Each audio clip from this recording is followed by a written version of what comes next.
반갑습니다. 예. 언제쯤 서서 하게 될지 모르겠습니다. 지금 여러분이 기도를 꾸준히 해주셔서 제가 누워가지고 다리를 이렇게 아마 상한 부분이 그래서 그런 것 같은데 각도가 달라지면 엄청 아파요. 근데 그게 상당히 많이 부드러워져서 이제 폈다 이거 가능하고 또 지팡이 의존하지 않고도 80%는 가능합니다. 기도의 은혜라고 생각을 합니다.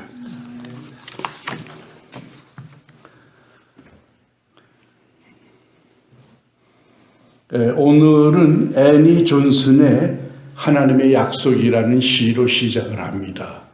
하나님은 인간과 다루실 때 계약으로 하시거든요. 커버넌트. 그런데 그 약속이 성경에 최소한 600가지가 문구로 되어 있어요. 그러니까 만약 우리가 그 약속을 부여잡고 충실하면 600가지의 축복을 받는다는 얘기입니다. 이 시에서 무엇이 약속되어 있고 무엇이 약속되어 있지 않는지, 우리 삶에 하나님이 뭘 보장하고 있는지를 찾으시기 바랍니다. 하나님은 우리에게 약속하셨습니다. 하루를 살아갈 수 있는 힘, 노동을 위한 휴식, 길을 밝히는 빛, 시련을 넘어선 은총, 하늘로부터의 도움, 변치 않는 연민, 영원한 사랑을 주시겠다고 하나님은 우리에게 약속하셨습니다. 인간이 동물하고 가장 차이가 뭘까요? 고전적으로 인간을 생각하는 동물이라고 그랬잖아요. 그 사고에서 인간의 특출함을 찾았거든요. 원래 이제 논리학에서 정의할 때는 그가 속한 종, 동물이죠. 그가 속한 종과 종에서 뛰어난 특색, 그 두 가지를 겸해서 쓰게 돼 있어요. 그래서 이성적 동물 이렇게 이제 된 겁니다. 동물의 류에 속하는데 이성을 가지고 있다 이렇게 된 거죠. 인간의 특색은 보이지 않는 걸 본다는 겁니다. 동물은 보는 것이 그의 세계예요. 적도 보이는 거, 친구도 보이는 거, 그로 끝납니다. 근데 인간은 보이지 않는 것을 상상할 수 있고 창조적으로 구사하고 생각할 수 있습니다. 그래서 그 얘기는 보이지 않는 것까지 생각할 수 있는 능력이 인간에게 주어진 거죠. 고린도후서 4장 18절, 우리가 주목하는 것은 보이는 것이 아니요 보이지 않는 것이니 보이는 것은 잠깐이요 보이지 않는 것은 영원함이라. 오히려 보이지 않는 실제가 더 영원하다고 하는 게 성경의 주장입니다. 고린도후서 5장 7절입니다. 나는 우리가 믿음으로 행하고 보는 것으로 행하지 아니함이로라. 영어 성경은 조금 더 구체적인데요. We live by faith, not by sight. 우리는 보는 것으로 살지 않고 믿음으로 삽니다. 예수를 믿는다고 하는 건 뭐냐 하면 믿음으로 산다는 겁니다. 믿음으로 보고 사실을 믿음이 없는 걸 볼 때와 다르겠죠. 그리고 믿음으로 판단하고 믿음으로 결단하고 그리고 마지막에 하나님 앞에서 응답하고, 그게 인간의 삶입니다. 세계의 WFP 세계 식량 계획인데요. 올해 노벨상을 받습니다. 이 얘기는 식량 문제가 그만큼 지금 시급하다는 얘기죠. 세계의 기아의 문제에 봉착해 있는 사람들이 9%랍니다. 전에 11%였는데 조금 나아졌어요. 9%면 6억 8천만 명이래요. 그러니까 지금 우리는 먹고 있지만 어디에선가 굶고 죽어가는 사람들이 있다는 얘기입니다. 동물은 약육강식의 원리로 살도록 창조됐죠. 그러니까 강한 놈이 약한 놈을 잡아먹고 번성도 강한 것이 강한 것끼리 번성하도록 되어 있습니다. 아마 우량종자를 얻기 위해서 하나님이 그랬는지 모르겠는데요. 그런데 인간은 약한 것을 돌보게 되어 있죠. 원래 기독교가 들어오기 전에 스파르타식 교육 같은 거는 이 지체 부자유로 태어나면 그냥 갖다 버렸어요. 또 로마에서는 그 애를 낳으면은 아버지 앞에 갖다 아기를 둡니다. 그럼 아버지가 판단해서 재구실을 할 것 같으면은 끄떡끄떡 하면 이제 사는 거고요. 그렇지 않으면 그냥 갖다 버리는 거였어요. 그러니까 인간의 가치가 지금도 그 잔재가 많이 있죠. 능력으로 평가된다.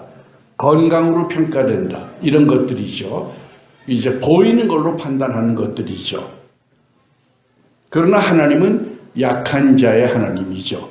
그러니까 기독교가 들어오면서부터 약한 것에 대한 재조명이 이제 시작된 겁니다. 그래서 약한 것을 끌어안고 함께 가는 공동체 의식도 생기게 된 거죠. 이스라엘의 역사를 우리가 보겠습니다. 우리가 왜 역사를 봅니까? 성경의 사사기, 사무엘상하, 역대상하, 열왕기상하 전부 역사죠. 우리가 왜 그 많은 역사를 봐야 하는가? 하나님은 어느 신학자가 책을 썼는데요. God who acts라고 그랬어요. 활동하시는 하나님. 관념으로 있든가 법칙으로 있는 게 아니고요. 인격을 가지고 그때그때 액션을 취하시는 하나님이라 그 얘기입니다. 그래서 역사를 우리가 보는 겁니다. 그 역사 속에 하나님의 흔적이 있기 때문입니다.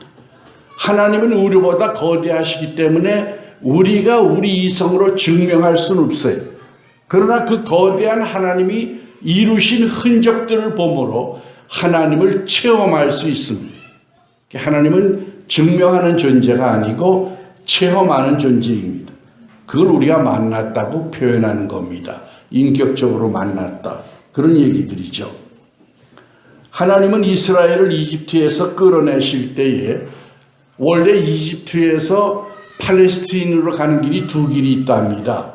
무역상들이 다니고 그 경비병들이 다니는 그 길이 하나 있고 그거는 이집트 북쪽에서 팔레스틴 남쪽으로 가는 길인데 4, 5일이면 간답니다. 그 또 하나의 길은 길이 없대. 사실은 그 길이 없는 건데 이스라엘이 가서 길이 됐겠죠. 광야를 통해서 가는 길입니다. 근데 하나님이 광야를 통해서 가는 길을 인도하셨죠. 왜냐하면 짧은 길로 가면은 그 국경 수비대하고 저 블레셋 때문에 전쟁을 치러야 하니까 오합지졸들을 데리고 나왔으니까 전쟁 경험이 전혀 없잖아요. 건방 집어먹고 다 도망가 버릴 수가 있으니까 하나님이 광야길로 인도하신 겁니다. 하나님만이 할 수 있는 일이죠. 길이 없는데 지금 데리고 가는 거예요. 당장 무슨 문제가 있습니까? 장정만 60만이니까 한 200만 정도 되지 않을까 추정이 되는데요.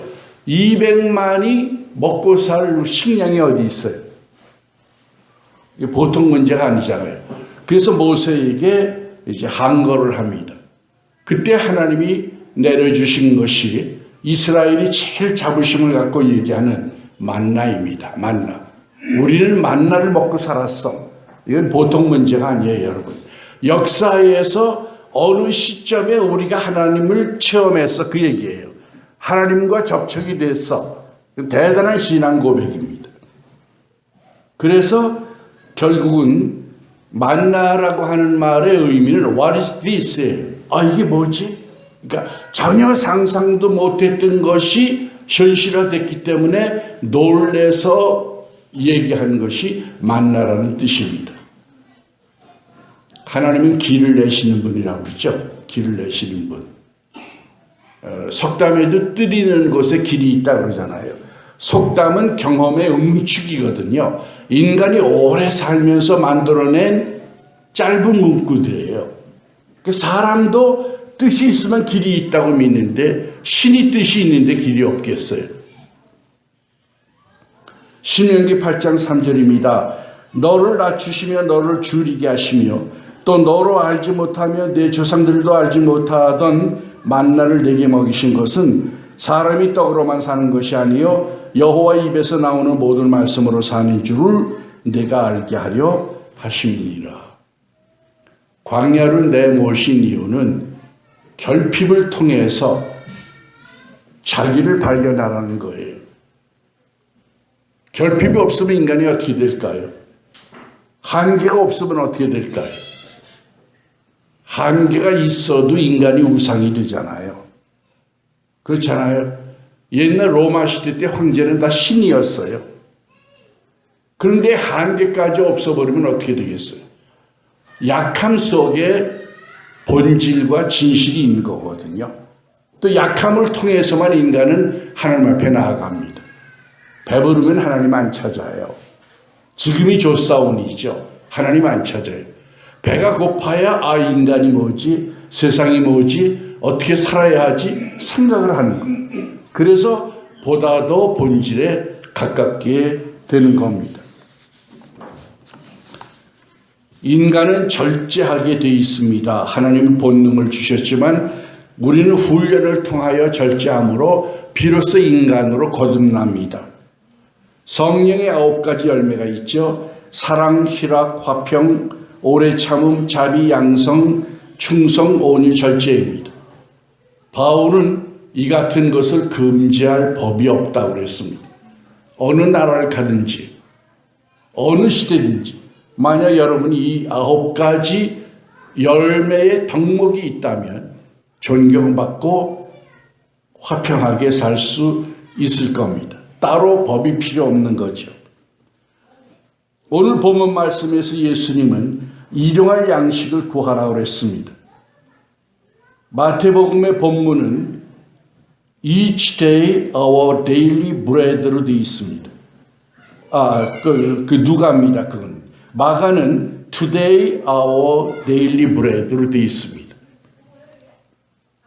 다시 말씀드리면 마태복음은 오늘의 양식을 달라는 표현이고 누가복음은 매일매일 반복해서 주시는 그 양식을 오늘 달라는 표현입니다. 어쨌든 일용할 양식을 달라는 겁니다. 우리가 일용할 양식을 구하시는 이유가 뭘까요? 원래 일용할 양식이라고 한 말은 에피우시오스라는 말인데 시랍 문화에 신약이 시랍어로 되어 있잖아요. 시랍 문화에서 이 단어가 사용되지 않는데요. 그래서 오리겐 같은 신학자는 그 마태가 만들어낸 단어다 그랬는데요. 최근에 와서 이 단어가 시랍 문화권에서 찾아졌답니다. 어디서 나왔냐 하면 식료품, 그 여자들이 장을 볼 때 적어가잖아요. 그러면 이제 고구마, 그러면 고구마 옆에다가 에피오시스를 썼다는 거예요. 이거는 데일리 브레드라 그 얘기예요. 오늘 먹을 거다. 오늘 안 사가면 안 된다. 이제 그 얘기입니다. 이 주기도문은 최후의 만찬 때에 초대교회 때 사용됐다고 합니다. 주기도문은 하루밖에는 우리에게 허용되지 않았다는 걸 가르쳐 줍니다. 우리가 구할 것은 하루예요. 하루. 우리는 왜 100년까지 살려고 생각하나요? 인간이 평균 그렇게 사니까 그런 거잖아요. 나는 모르잖아요. 내일 끝날지 오늘 밤에 끝날지 몰라요. 부자가 사업이 잘 되니까 옛날엔 농경사업이었으니까 추수가 많았죠. 그러니까 창고를 짓겠다. 그랬죠? 그리고 즐겁게 살겠다. 하나님이 그가 지혜로운 사람이라고 안 했죠. 뭘 몰랐습니까? 자기의 생명이 하나님의 손에 있다는 걸 모른 거예요. 끝없이 살리라고 생각한 겁니다. 그러므로 일용할 양식을 구한다는 의미는 하나님 나는 당신의 의존에 있는 존재이고 그리고 오늘도 당신의 도움이 필요합니다. 그거를 신앙적으로 고백하는 겁니다. 우리는 하나님에게 아젠다, 의제에 제한이 없습니다. 자녀이기 때문에 무엇이나 구할 수 있습니다. 그러나 예수님은 평생 먹을 걸 달라고 구하라고 하지 않았습니다. 오늘의 양식, 하나님의 능력 중에 창조의 능력이 있고 유지의 능력이 있어요. 누가 별을 잡고 계십니까? 요한계시록에 보면은 이 별을 잡고 있는 천사들이 나오죠. 누가 별을 잡고 있습니까? 하나님이 잡고 계시죠. 만약 우주 질서의 모 행성 하나라도 잘못되면 난리가 나는 겁니다. 유지하신 하나님을 믿어야 합니다. 오늘을 주신 하나님이 내일도 주실 겁니다. 그게 누가복음의 정신입니다. 잠언서 30장 9절입니다. 내가 두 가지 일을 주께 구하여 싸우니 내가 죽기 전에 내게 거절하지 마시옵소서. 곧 헛된 것과 거짓말을 내게서 멀리하옵시며 나를 가난하게도 마옵시고 부하게도 마옵시고 오직 필요한 양식으로 나를 먹이시옵소서. 홍내가 배불러서 하나님을 모른다. 여호와가 누구냐 할까 하오며 홍내가 가난하여 도둑질하고 내 하나님의 이름을 욕되게 할까 두려워하비니이다. 인간은 육체를 가지고 있기 때문에요. 배가 부르면 생각이 달라요. 배고플 때와 배부를 때가 생각이 다릅니다. 부자들은 대개 개혁을 안 합니다. 이 체제가 좋기 때문에 체제를 수호하려고 합니다. 그러나 가난한 사람들은 뭔가 새로운 것이 돌출되지 않으면 살 수가 없기 때문에 자꾸 생각을 하게 되고 항거하게 되는 겁니다. 훈련 없이는 인간이 없습니다. 절제해야 합니다. 켈빈은 이 본문을 과도한 탐욕을 금하고 매 순간 하나님의 축복으로 알고 반복될 줄 믿으며 그날 분량으로 만족하는 걸 배워야 한다고 얘기했습니다. 또 켈빈은 부자도 주님이 매일 주셔야 가능하다 그랬습니다. 신앙적으로는 부자가 되는 게 유지되는 게 아니고요. 하나님이 매일매일 그걸 허락하시는 겁니다. 예수님은 먹는 분이었죠. 마태복음 11장 19절 먹기를 탐하고 포도주를 즐기는 사람이여 세리와 죄인의 친구로다. 그때는 아주 죄인이 딱 명찰이 붙어 있었으니까요. 어느 직종은 죄 이렇게 돼 있었잖아요.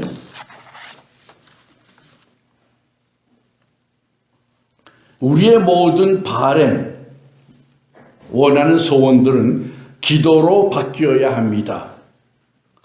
그래서 우리들의 바램의 최고 형태는 기도입니다. 기도가 아니면 기도라는 걸 걸러내야 하니까요. 내가 누구에게 말을 할 때는 어때요? 그 사람을 생각해서 조절하죠. 그렇죠? 단어를 뭘 쓰고 어떻게 표현하고 경칭은 어느 정도로 조절하고 이게 나오잖아요. 그게 없으면 어떻게 돼요? 탄식과 절규와 절망밖에 없는 겁니다. 하나님을 기도한다는 건 희망이 있다는 얘기거든요. 희망이 있다. 그래서 하나님께 기도할 때는 필요들을 조절해서 기도하게 되는 겁니다. 그러니까 필요를 그대로 내버려 두면은 절규와 탄식이지만 기도를 통하면 소망이 있게 되는 겁니다. 우리는 먹기 위해 사는 게 아니고 살기 위해 먹어야 합니다. 먹기 위해 살면 인간은 끝없이 배부르고 살찌고 병이 오고 그래서 죽을 겁니다. 하나님은 인간을 전도서 3장 11절 모든 것을 그분의 때에 아름답게 만드시고 사람들의 마음속에 영혼을 사모하는 마음을 주셨다 그랬어요. 인간을 창조하실 때 하나님과 교통할 수 있는 포인트 오브 컨택트가 될 수 있는 뭔가를 주셨다는 거예요. 우리 안에. 그래서 어거스틴은 하나님의 품에 안기기까지는 참된 평안은 없다 그랬어요. 뭘 갖다 줘도 안 된 거예요. 이걸 갖다 줘도 만족하지 않고 저걸 갖다 줘도 만족하지 않는 거예요. 뭐냐 하면 이 하나님이 와야 하는 자리가 인간에게는 있기 때문입니다. 기독교는 부정과 초월의 종교입니다. 어느 사람은 부정이 없으면 종교가 아니다 그랬어요. 생긴 대로 살아라. 그러면 어떻게 되겠어요? 또 욕망을 극대화해서 욕망이 원하는 대로 살아라. 그래도 종교는 아니잖아요. 그래서 우리는 내가 신앙이라고 하는 건 나의 존재를 다시 한번 검토하겠다 그 뜻이에요. 내게 주어진 자연을 자연대로 사는 게 아니고 신 앞에서 재검토하고 일단 부정하는 겁니다. 그리고 새 존재로 거듭나는 거죠. 초월은 본능을 넘어서는 겁니다. 뭘로 넘어섭니까? 하나님의 뜻을 바라보는 겁니다. 내 본능은 이거지만 하나님의 뜻이 저거면 그걸 택하는 겁니다. 왜요? 신은 나를 사랑하시고 나보다 전능하시기 때문입니다. 우리는 어느 정도 믿음을 가져야 하나님을 신뢰할 수 있을까요? 끝없이 내 욕구가 이루어지지 않으면 불안하잖아요.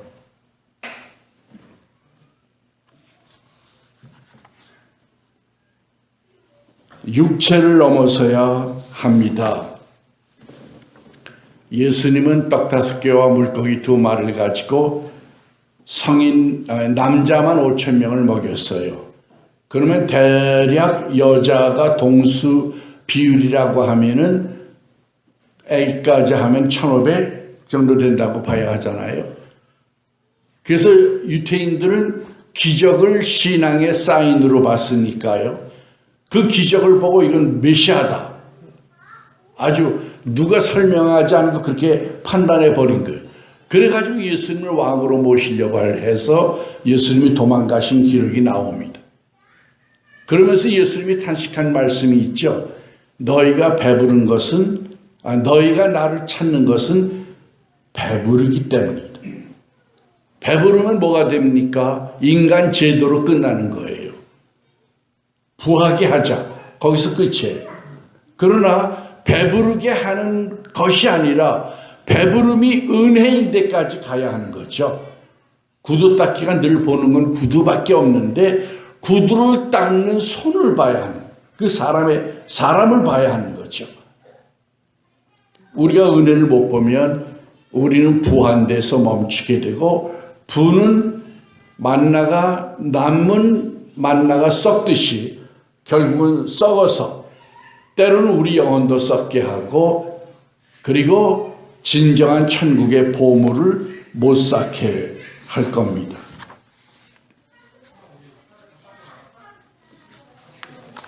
결론을 말씀드리겠습니다. 예수님은 생명의 떡입니다.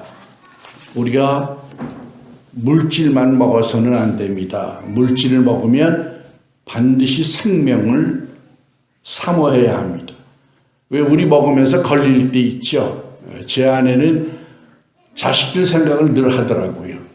조금만 특별한 거 있으면 이건 누구가 좋아하는데 걔들은 걔들대로 살아가는데 왜 그러냐고 내가 늘 그러죠. 우리는 육체의 음식을 먹으면서 영을 생각할 수 있어야 돼요. 내가 하루 종일 영양식이 하나도 없었다. 그날은 문제가 있는 거죠. 그렇죠? 누가복음 14장 15절 함께 먹는 사람 중에 하나가 이 말을 듣고 이르되 무릇 하나님의 나라에서 떡을 먹는 자는 복되도다.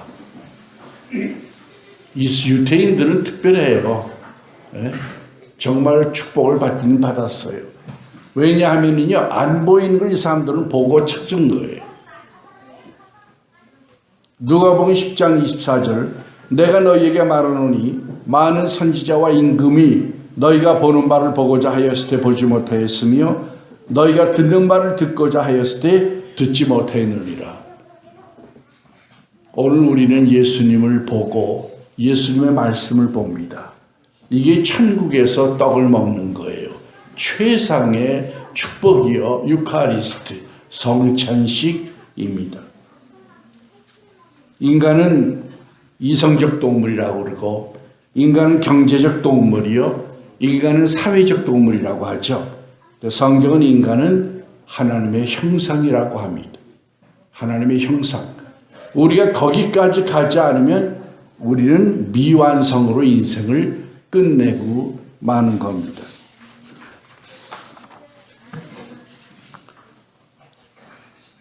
필요는 능력을 창출한다는 칸트의 말이 있습니다. 필요해야 그 분야의 능력이 생기는 거예요. 우리에게 필요가 있다고 하면 부자만 바라보고 가난 탓하지 말고, 능력 있는 사람 보고 능력 없는 거 탓하지 말고 무슨 메시지인지 찾아야 할 겁니다. 삶은 축적으로 되는 게 아니라 선물로 되는 겁니다. 오늘을 구하는 건 오늘이 선물이란 뜻입니다. 선물은 다른 말로 바꾸면 은혜입니다. 원래 은혜가 영어로는 free gift잖아요. 무료로 받는 선물입니다. 매일매일을 은혜로 사시는 여러분이 되길 바랍니다. 기도하겠습니다. 살아계신 아버지 하나님 감사합니다. 저희를 사랑하셔서 준비된 세상에 보내시고 저희에게 많은 사람들과 함께 살아갈 수 있는 길을 열어주신 것을 감사합니다. 하나님, 우리의 눈을 들어 우리의 마음의 눈으로 우리가 하나님의 실제를 볼 수 있도록 도우시며 그 하나님의 선하심을 믿을 수 있도록 도우셔서 우리가 매일매일 하나님이 주시는 일용할 양식으로 살 수 있도록 절제와 겸손과 아버지에 대한 신뢰와 그리고 아버지의 은혜를 허락하여 주시옵소서. 음식을 함께 나누지 못하는 많은 사람들이 우리의 나눔을 통하여 함께 이 삶을 걸어갈 수 있도록 은혜를 내려 주옵소서. 예수님의 이름으로 감사하고 기도합니다. 아멘.